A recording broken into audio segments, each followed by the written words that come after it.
Jasmine Crockett's got another hot take. No blacks and whites on a wedding cake. The Democrats' new chosen one, Jasmine Crockett, is in the news again for an old clip where she attacked Florida Rep Byron Donalds for marrying a white woman. Roll it, Bertha. The fact that you sitting around talking about life was better under Jim Crow? Is this because you don't understand history? Or literally it's because you married a white woman and so you think that whitewashed you? Imagine this. A sitting congresswoman accusing another black politician of being whitewashed just because he married a white woman. That's exactly what happened when Jasmine Crockett, a rising Democratic star, came under fire for resurfaced comments targeting Florida Representative Byron Donalds. She actually suggested that his views about race and history were invalid simply because his wife is white. First they cursed, now they thirst for blood. Jasmine Crockett is upping her temper tantrums, now saying the only way Democrats can win elections is by throwing hands. I think you punch.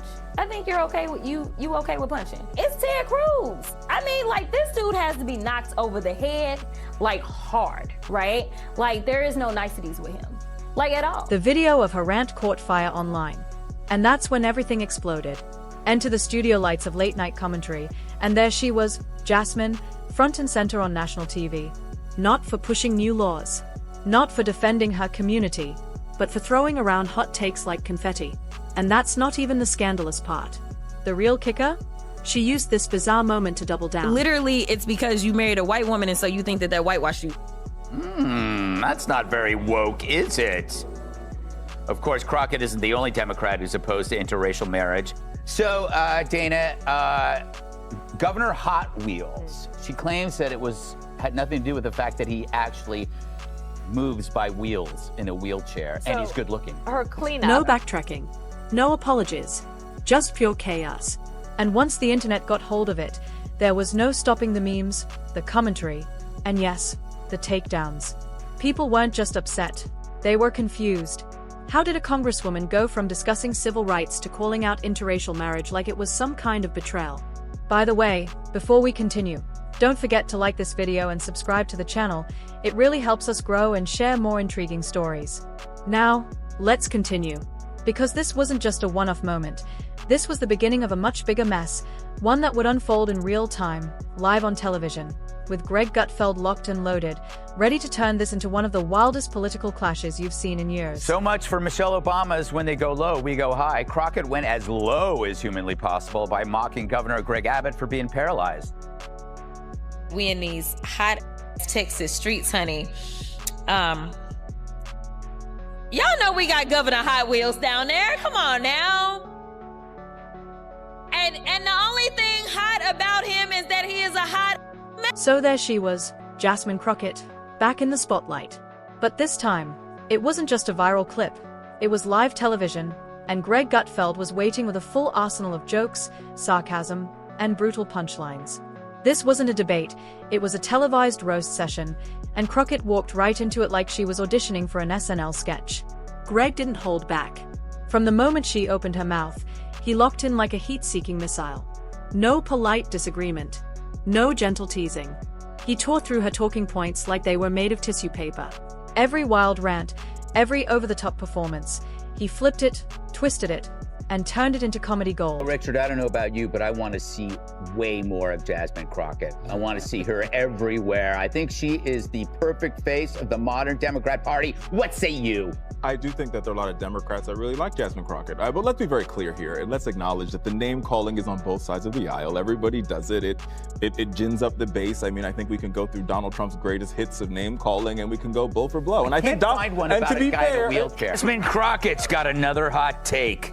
No blacks and whites on a wedding cake. 1 second she was trying to sound deep, and the next she was the star of her own accidental sitcom. But this wasn't just jokes. He exposed the show behind the politics, the smug grins, the sudden outbursts, the dramatic pauses. Jasmine wasn't answering questions. She was performing.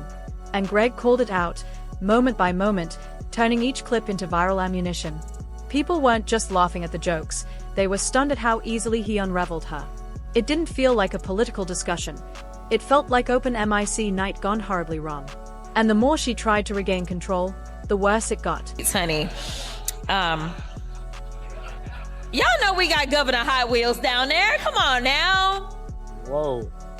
And the only thing hot about him is that he is a hot ass mess, honey. So, Now, she claims that she wasn't talking about Abbott's wheelchair at all. Yet she's mentioned Abbott's wheels before. In 2022, she posted Beto's rolling around the state. Where's Abbott rolling to? And according to the Washington Free Beacon, Crockett also liked several Facebook comments referring to Abbott as Hot Wheels back in 2021. Gutfeld stayed calm and confident, letting her spiral deeper until she wasn't even making a point, just noise. And then came the tantrum moment, the part that really made jaws drop. Jasmine Crockett went off script and full throttle. She wasn't just frustrated, she was furious. She started shouting about violence, hinting that maybe Democrats need to throw hands to win elections. Yes, she actually said that. In the middle of a live panel, she seriously suggested that physical fights might be the answer to political disagreement. And when someone brought up Ted Cruz, she didn't hesitate, saying, he needs to be knocked over the head hard. Not metaphorically. She sounded like she meant it. People on set froze. Was this a sitting congresswoman or a TikTok street fighter? The way she said it, it was like she was hyped up in a locker room, not in a political conversation. It was unreal. No tact. No filter. Just pure chaos spilling out of her mouth. Greg didn't even have to respond with jokes at that point. The performance was writing itself. Crockett wasn't just passionate, she was wild, unpredictable, turning a serious discussion into a full-blown outburst. They are so lost, and they just have no idea how to come back. They're cursing, they're fighting, they're burning, they're lost. I said it months ago. The party is over. They've got to come up with something new. And this woman chasing a guy that's New York City. That's a subway in New York City. And that's when it started becoming clear. This wasn't about politics. This was about drama, spectacle, and chasing viral moments. Crockett didn't walk into that studio to talk ideas. She came in swinging, literally and figuratively, choosing theatrics over facts, chaos over clarity. After the outburst, the masks were off. Jasmine Crockett wasn't there to legislate, she was there to entertain. And Greg Gutfeld, sharp as ever, saw right through it. He didn't just respond with a few clever lines. He systematically broke her down like a mechanic pulling apart a busted engine. He picked apart her arguments one after the other, pointing out how none of them made sense. And the best part? He didn't even raise his voice. While Jasmine brought the volume, Greg brought the precision. He treated each of her takes like leftovers past their expiration date, smelly, sloppy, and ready for the trash. He described her style as TikTok improved and C-SPAN cabaret. And honestly, it fit perfectly. She wasn't debating. She was putting on a show. Every hand motion, every sudden gasp, every exaggerated pose was like watching someone audition for a reality show instead of showing up for serious work.